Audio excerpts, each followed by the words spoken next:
regardez la surprise, sur quoi on est retombé. Aston Martin 177. Bon, celle-là vous la connaissez bien, mais le délire.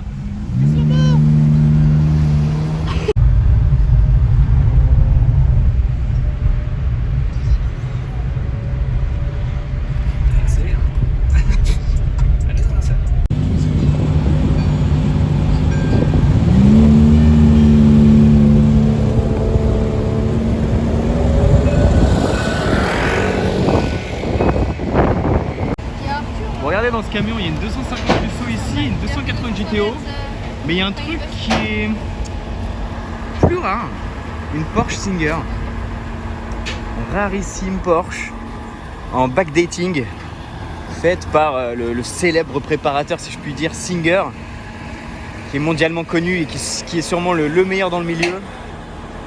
Là, il faut savoir que c'est des pièces qui peuvent avoisiner le million d'euros chez Singer. Pas forcément celle en particulier, mais certains modèles de chez eux avoisinent, voire même dépassent le million d'euros. Donc c'est pour vous dire un petit peu l'idée de la rareté du produit qu'il y a devant nous. Regardez rien que la trappe à essence, elle est complètement sur le capot avant, c'est exceptionnel. Et c'est vraiment fait avec beaucoup de goût.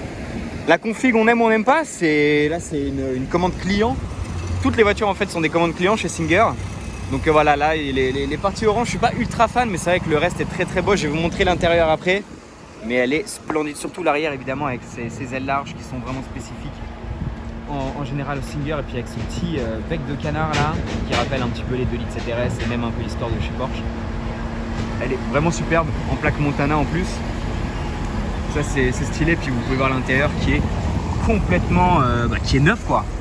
Bon là il y a une bâche tu vois et on voit surtout des reflets, mais je peux vous dire que l'intérieur est splendide, mais genre vraiment, regardez même les rétroviseurs, tout est poussé dans le détail et c'est vraiment magnifique.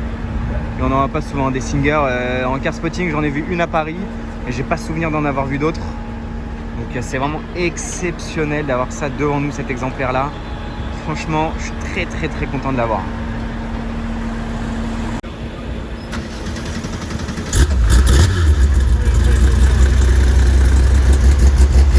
Bon, en vrai, je vais juste filmer les deux ensemble avec la 288, avec la plaque 288, ça c'est exceptionnel aussi. Mais ça c'est ouf. Voilà encore un truc en plaque diplôme, mais là c'est quand même un peu plus respectable que le vieux Ford avec des flammes. C'est un CLMG. Alors j'arrive pas à savoir, vu qu'il est full débadgé, et j'arrive pas à savoir si c'est un 63 ou un 65, je pense que c'est un 63. Mais il est exceptionnel, franchement, full black là, c'est vachement violent. Après je pense qu'il doit y avoir des détails, genre peut-être les freins ou j'en sais rien, des détails qui font qu'on peut voir que c'est un 63 ou un 65.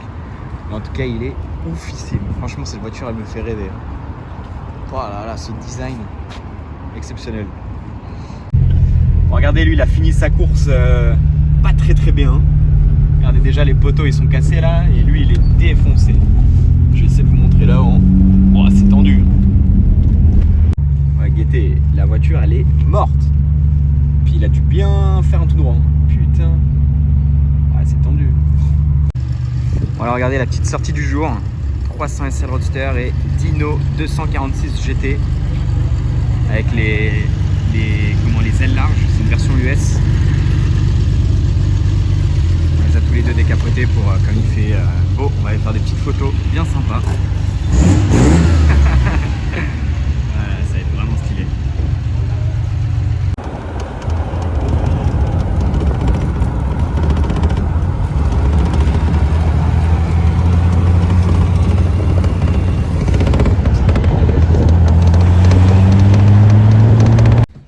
Bon voilà, on s'est posé pour faire des photos ici, c'est super joli. On va profiter du start-up si ça veut bien. Bon là, fallait pas s'attendre à un cri de V12 ou quoi. Et voilà, on se pose là tranquillement pour faire des photos, pour vous montrer un petit peu les voitures. Avec cette Dino qui est magnifique. Donc comme je vous disais tout à l'heure devant le parking, c'est une Dino 246 GTS qui a les ailes larges, et ce qui veut dire que c'est, je crois, une version américaine ou un truc comme ça. Donc elle est vraiment très jolie et vraiment splendide. Merde, les petits pétarades.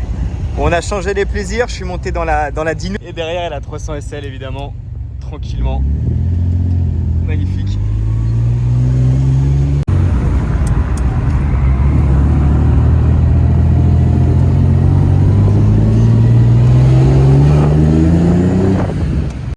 Regardez, on s'est arrêté place de la Concorde, mais c'est pas pour faire des photos, c'est pour venir spotter. Ouais, on vient spotter en 300 SL, c'est marrant.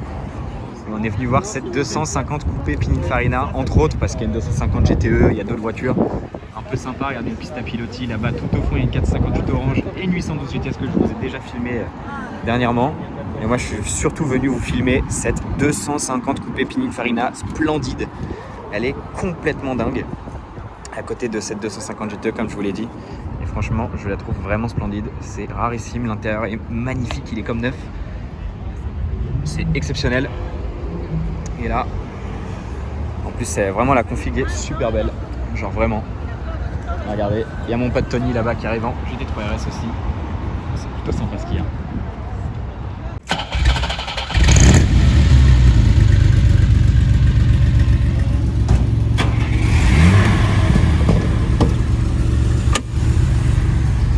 Tuck, ça repart. Oh.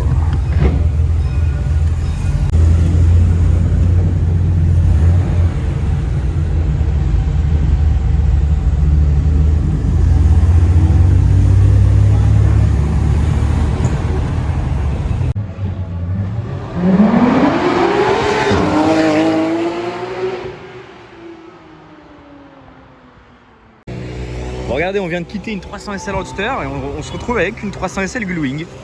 Voilà. Normal. Bon, celle-là, j'ai déjà vu, mais bon, c'est toujours un immense plaisir de voir une 300 SL, évidemment. C'est incroyable de voir ça. Franchement, c'est exceptionnel hein, d'avoir la chance de voir ça à Paris. J'ai pas les mots. Clairement, j'ai pas du tout. C'est exceptionnel. Surtout dans cette couleur, c'est rare. Ce gris souris là, c'est incroyable. Bon, regardez, première fois que je filme au Cheval Blanc, qui est sur les quais de Seine. Là, il y a le Pont Neuf et tout. Parce qu'il y a une 812 avec une F8. Mais surtout, une très très belle configuration sur cette 812. Et ça, c'est important. Je vais vous filmer plus précisément après. Mais franchement, la configuration, elle est solide. Hein. Le petit bleu foncé, les jantes semi-chromées, là, comme ça, j'ai jamais vu ça, limite. Les étriers gris, elle a l'intérieur gris aussi. Le petit Cavallino en carbone. Franchement, elle est très belle. Vraiment. L'intérieur, il est somptueux. Bon, là, on le voit pas parce qu'il n'y a que des reflets. Alors, les jantes comme ça, là, j'arrive même pas à dire, c'est du semi-biton. En fait, c'est de l'alu brossé et de l'alu, enfin, je sais pas, mais c'est super beau. Franchement, elle est vraiment top, la configuration. Discrète, vraiment tout comme il faut. Par contre, la buée dans les phares, c'est insolent quand même. Mais franchement, l'intérieur, c'est con qu'il y ait les reflets parce qu'elle est vraiment, enfin, l'intérieur est super beau et l'ensemble est vraiment cool. Franchement. Bon, regardez les gars, là je vous filme rapidement cette 250 Lusso. Je viens d'arriver, hein. C'est pour ça j'ai à peine fait des photos. Je vous la filme très rapidement, je m'en excuse. Une 250 Lusso rouge. C'est sûrement la première que je vois en rouge d'ailleurs. Donc c'est assez choquant à voir, mais voilà, quel délire. C'est choquant. Hein. Je suis désolé pour vous la filmer si rapidement, mais je vais faire des photos. Là, je suis obligé, je viens d'arriver.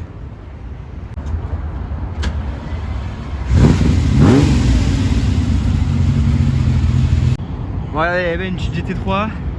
C'était juste pour vous parler de la Lusso, parce qu'en fait, pour vous expliquer, en fait, je suis arrivé là il y a 5 minutes. Et en fait, le propriétaire était déjà dehors. Il tournait un peu autour de la voiture et tout. Donc je me dis putain, vite, je fais mes photos. Là, à garé, je dois avoir 3-4 photos, pas plus. Hein. Je voulais filmer rapidement pendant que le gars se préparait à partir. J'ai quand même eu le start-up. Mais une 250 Lusso rouge, genre là, c'est un niveau quand même assez solide. Et ouf quoi. Je vous dis, je pense que c'est la première fois que je vois une Lusso rouge de ma vie. Après, j'en ai peut-être vu dans des événements, je sais pas, parce que des événements, voilà, tu vois plein de voitures, tu oublies ce que tu vois. Mais une 250 Lusso rouge, quoi. Franchement choqué. Et j'ai bien fait de speeder, donc je suis encore essoufflé de mes petites courses dans le métro. Enfin, je cours pas, tu vois, mais je marche vite, j'essaie de vesquiller les gens sur l'escalator et tout là. Donc, enfin bref, incroyable. Voilà, on se retrouve devant cette F12 TDF en bas de l'avenue Georges V. Petite F12 TDF. Celle-là, je crois que je ne l'ai jamais filmée en plus. Donc c'est l'occasion. Je l'avais déjà vue il y a très longtemps. Mais je ne l'avais jamais filmée. Oh, l'arrière, rien que ça en Alcantara, là, ça me donne envie. Je kiffe l'Alcantara, je trouve ça trop beau. Et en plus, l'Alcantara Ferrari, là, comme ça, un peu gris, c'est trop beau. Je vais s'en faire un petit tour. jantes anthracite, étrier gris, avec la petite bande semi-couleur carrosserie aussi hein, au final, parce que le milieu, c'est vraiment la couleur carrosserie. Vous voyez, il n'y a que les bandes grises en fait. Alors qu'à la base, c'est une bande qui comporte le milieu, quoi, en quelque sorte. Je sais pas si j'ai réussi à bien m'exprimer, mais putain, ça m'a toujours fasciné ce petit truc là. J'aimerais bien savoir à quoi ça sert. Genre, si c'est vraiment un objet aérodynamique ou si c'est autre chose, tu vois. Vu les ailes en bas, etc. Franchement, à TDF, il y a beaucoup de détails et j'aime beaucoup cette voiture. Il y a les full détails, tu vois. Quand tu regardes rien que le pare-choc avant là, ça c'est incroyable. Et l'avant là, quand on regarde là, avec le soleil, la ligne du capot là, c'est impressionnant ça. Et quand on sait que là, c'est vraiment un tunnel de flux de vent, quoi. Enfin, c'est vraiment pour mettre la voiture par terre, quoi. C'est vraiment impressionnant, tous ces détails. Franchement, pareil, la trappe à essence, elle est magnifique. Non, franchement, c'est vraiment une belle voiture, la TDF. Regardez le duo là, turbo, type E, magnifique. En fait, bon, regarde le petit combo là, SF 812. Là vous avez un petit choix, vous préférez quoi, la 812 ou la SF en vrai? Moi je prends la 812 pour la sonorité frérot. Mais après bon ça fait 1000 chevaux quand même. Ouais, je filme un petit peu cette petite rareté GLS Maybach en blanc, très sympa en blanc.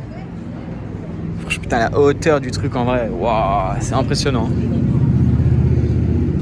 Ça a de la gueule quand même, enfin moi personnellement j'aime bien. Maybach GLS 600. Comme ça là. Vraiment insane. Les jantes elles sont folles. Tous les chromes là autour. Ça c'est vraiment beau les jantes. Hein. Enfin les chromes pardon. Incroyable. Putain c'est marrant en vrai, regardez. Sur les jantes c'est vraiment genre un écrou central. Genre vraiment comme les voitures de course un peu. C'est marrant de voir ça sur un Maybach. Bon, regardez aussi petite Aventador SV Roadster. Je vous la filme en 2 speed. Bah, ça là, ça fait très longtemps qu'elle est sur Paris. Donc il y a des chances que je voulais déjà filmer, mais je me suis dit bon allez on passe devant. Je vous la filme quand même, ça vaut le coup. Mais c'est peut-être l'une des premières SV Roadster que j'avais vues à Paris d'ailleurs. Il y a longtemps, hein. Celle-là ça fait peut-être 5 ans. J'en sais rien, je sais plus de quelle année elle est la SV Roadster, mais bon, elle est quand même pas trop mal. Alors lui c'est le champion du monde je crois. J'aimerais bien savoir, le taxi, il y a marqué le taxi parisien, il a un bandeau, le taxi parisien. Alors lui c'est le champion. Bon regardez, là on est devant une rue, c'est Terrier Yellow Bird. Là clairement, là c'est plus sérieux. Plus sérieux de fou. Ruf CTR Yellow Bird. Avant ça c'était la voiture la plus rapide du monde. Concurrente directe de la F40 etc. Il y a beaucoup de bruit. C'est ça qu'on kiffe. Incroyable.